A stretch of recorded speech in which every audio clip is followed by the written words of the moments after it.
Hello everybody and welcome to another episode of Tech Motoring. On today's episode, we're going to be taking a look at this product here. This is the Zemiro J1772 to Tesla charging adapter to use on your Tesla vehicle. So you can charge from a J1772 charger, whether it be level 1, level 2, in your garage or out in public, doesn't matter. You'll be able to charge your Tesla vehicle using this adapter right here. So let's dive in, let's put it through a test and see how well it does today. Hit that subscribe button, stay tuned.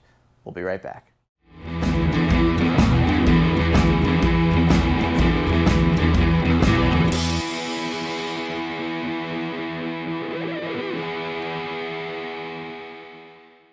All right, everybody, welcome back. Paul here with a product review for you. And this one is a little different than most of the adapters that I have done on this channel because this is going the opposite way. This is going from a J1772 charger or EVSE and adapting to a Tesla vehicle, as you see behind me. And so this is kind of one of those things that a lot of people are probably wondering, well, why are we selling these? Because you get one with every Tesla. Why would you ever need one? Well, there's a few reasons why you may come across a reason to buy another one of these adapters. And I'll start with the basic one. A lot of used cars are on the market nowadays. For instance, you can find a lot of used Tesla Model 3s, Model Ys, whatever, on the market. And a lot of times they do not come with an adapter. Sometimes the previous owner keeps it for some reason, or maybe he just wants it as a souvenir, who knows.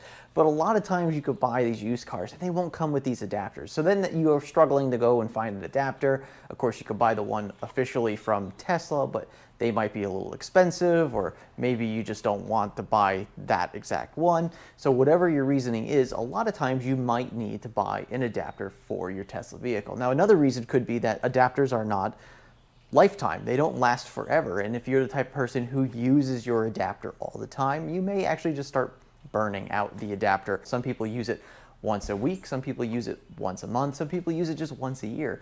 And depending on what your usage is will depend on how long that adapter actually survives. But occasionally you might need to replace that adapter. Now, another one that could come up and a lot of people might use this is, let's say you have a level 2 at home in your garage, and let's say that you charge your vehicle using that J1772 level 2 station in your garage, but you don't want to keep taking the adapter in and out of your car. So you want to buy an extra one for your garage or an extra one to throw into your vehicle. And that's actually what I did for about a year. Is I actually had a J1772 charger in my garage. I had an extra one of these I would keep in the garage when I needed it, and I would keep the Tesla one in the actual Tesla for if I ever came across a charger out in public that was convenient. So sometimes that's also a scenario for some people, is they just have that opportunity to charge in the public and they don't want to have to deal with taking an adapter in and out of their vehicle every single day or a couple times a week, so you leave an extra one in the car. All right, now that we've kind of discussed why you would want an extra adapter on hand, let's talk about this specific adapter here. So once again, Zemiro reached out to me to review this product. They sent me this adapter to look at, review.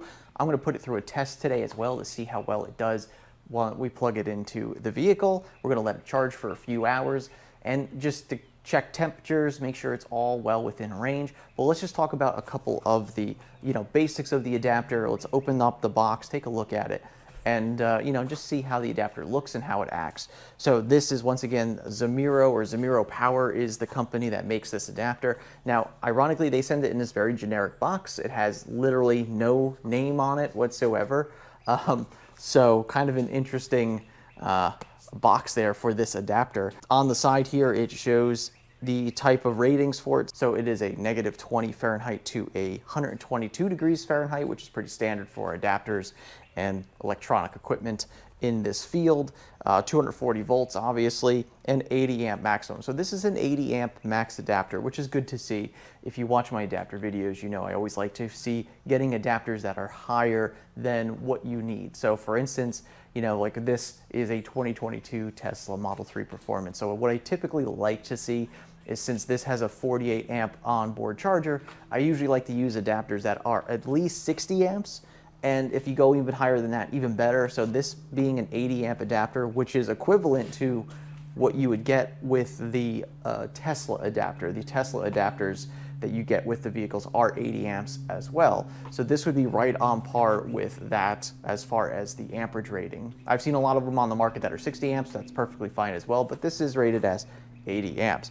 So pretty much that's all on the side of the box, except there's one piece of information here that I find interesting. It says connect adapter to vehicle first, which I always do the opposite with adapters. I always plug the adapter into the actual charging handle first before I plug it into the car. And there's a couple of reasons as to why I do that.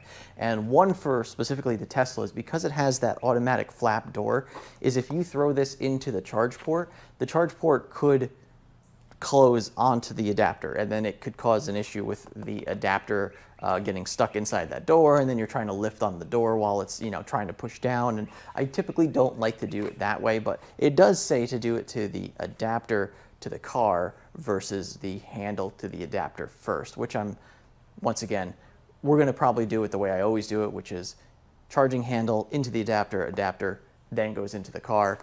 It should start charging immediately, and then the car knows not to close that flap. Let's dive into the box, see what you get in here. Once again, really basic, really standard box, not even a name on it, which is a little interesting. And let's put the adapter there for now. And on the bottom of the box, we have just a very small charging instruction guide here for this adapter. It's literally just that. It's just 2 pages. And basically what we see here is it just tells you this is the adapter. That's the J1772 side. This is the Tesla side. It goes over the exact same things we've already talked about. 240 volts maximum, 80 amp maximum for that. So once again, that's fine. It says it fits the Tesla model, the S, the X, the 3, and the Y. Potentially, this is going to also work on the Cybertruck, but once again, that hasn't been tested yet. And it shows the working temperature of that -22 to plus 122 degrees Fahrenheit. So, yep, and that's pretty much all you get there is just that little quick guide. You could keep this with the adapter in the box, whatever.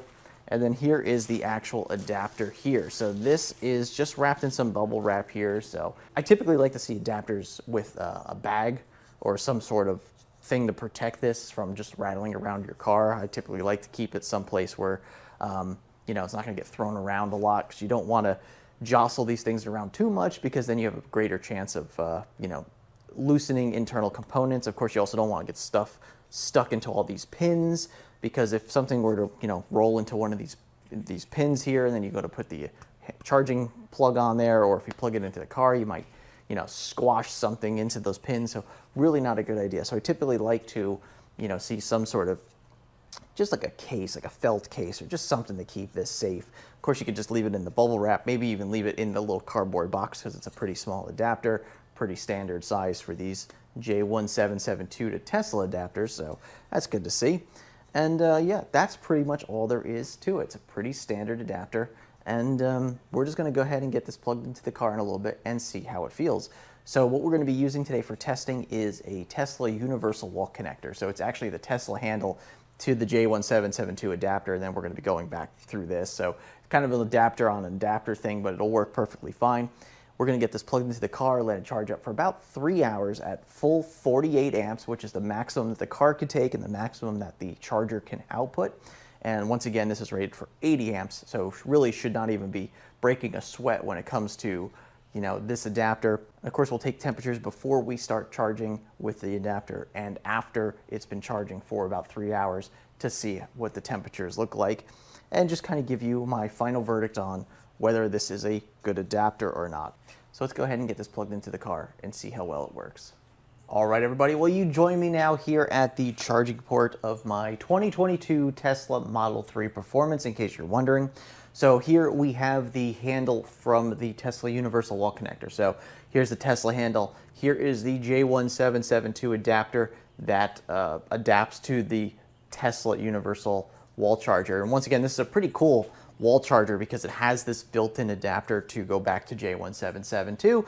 So for some of you who are looking for a charger, an EVSE that does both Tesla and J1772, really, really neat charger that does it. So highly recommend it.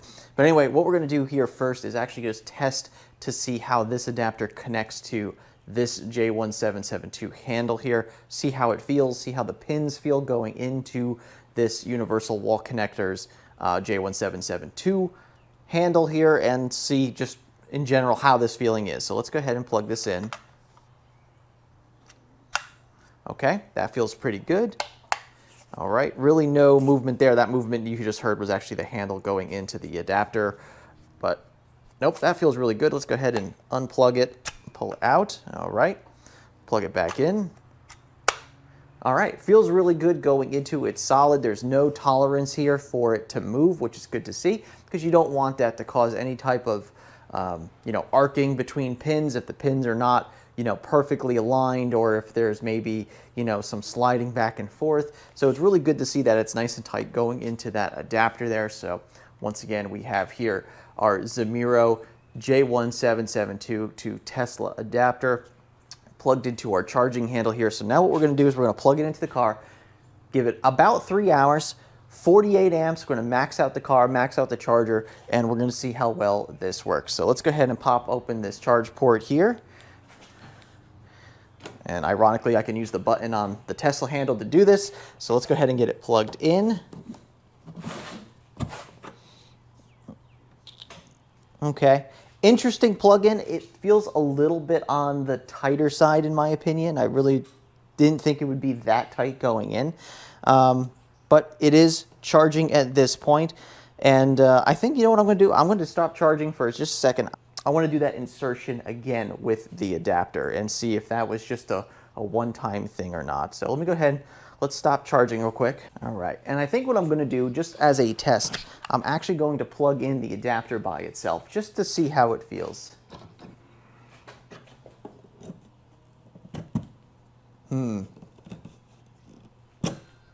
Okay. Yeah, I don't know if I like the insertion of this adapter very much. It does feel like it goes in, but it's kind of, sticky on the way in, almost like they didn't quite get the edges just right.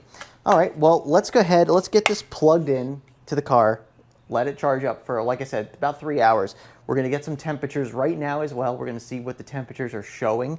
And we'll come back in 3 hours and see what the temperatures are at that point as well. So let's go ahead and get this plugged in again. Okay, there we are. The Tesla charger has just clicked on. We can see the green blinking light here indicating that we are indeed charging the vehicle. Now that we got the Zemiro J1772 to Tesla adapter plugged in, the vehicle is now charging. Let's just get some baseline temperatures off of it. So right now I see about 71 degrees down close to the vehicle, about 70, 71 degrees there as well. And yep, about the same on the other side. So once again, my hand was warming it up probably a little bit during that time of doing the previous video. So it's probably a little warmer than ambient temperature, probably in the mid to high 60s out right now. So we're going to go ahead and let this charge for that 3 hours. We're going to come back, we're going to take some more temperatures and see how well the adapter does. We'll see you back in 3 hours. All right, everybody, will you join me now 3 hours after we have been charging this Tesla Model 3 at 48 amps through the Zemiro J1772 to Tesla adapter. So now what we're going to do is going to take some quick temperatures of the adapter just to see if there was any major spikes in temperature on the actual casing of the adapter. That would indicate that there would be some major resistance within the adapter that's now just expanding out to the actual plastic casing of the adapter. So let's just make sure that there's none of that going on. So getting some temperatures off the adapter now, we're seeing about 76, 77, about 76 there. We'll just take a couple more shots, about 74, 75 on that side. So just a quick touch test. Yep, really not too bad. So we've only gone up a few degrees since we started this 3 hours ago. So pretty impressive. And it has overall, the temperature outside has increased by a few degrees as well. So really this is not much more than ambient temperature. Quick touch test basically says there's no hot spots on this adapter whatsoever. So that feels pretty good. Now what we're going to do is move on to the removal, which we kind of already did before, but we're going to do that again here and just to see how it is. So we're just going to click down on this to stop charging, and then we're going to pull it out of the vehicle. And just so you have some reference, the handle, the Tesla handle itself is actually a lot warmer than the adapter at this point, which is perfectly fine. Let's go ahead and do this. And we're going to pull it out. Okay. So yeah, a little bit of a resistance going in and coming out of the car. Now this might loosen up over time, but overall doesn't feel terrible. Let's go ahead and finish up this video with my thoughts. All right, everybody. Well, that is the Zemiro J1772 to Tesla adapter. So once again, if you're in the market for an extra adapter, a replacement adapter, or if you just recently bought a used Tesla on the market and it didn't come with an adapter, I think the Zemiro adapter works perfectly fine. It has the 80 amp capability, which is really nice to see. You know, pretty much maxing out what you can do with these adapters at 80 amps. That's nice. You know, it seems like the insertion for the J1772 side feels pretty good. The insertion on the Tesla side, maybe a little bit tight, maybe a little bit too much on those tolerances. It probably could be loosened up just a hair. Just taking a quick look at the pins. Pins look all perfectly fine. Nothing looks bent. So yeah, so overall I got to say that that works pretty well as far as I can tell. So if you're interested in this product, of course, you can look down in the description below. You'll see a link there where you can pick this product up. So I'd like to thank Zemiro for sending this out for review. Of course, I'd like to thank all of you for watching this episode today. And of course, if you're interested in any adapters for electric vehicles, make sure you take a look at the channel for more adapters like this and other adapters for other types of vehicles. Anyway, I'd like to thank you very much for watching today's episode, and I'll see you on the next one. And remember, welcome to the future, and welcome to Tech Motoring. We'll see you soon.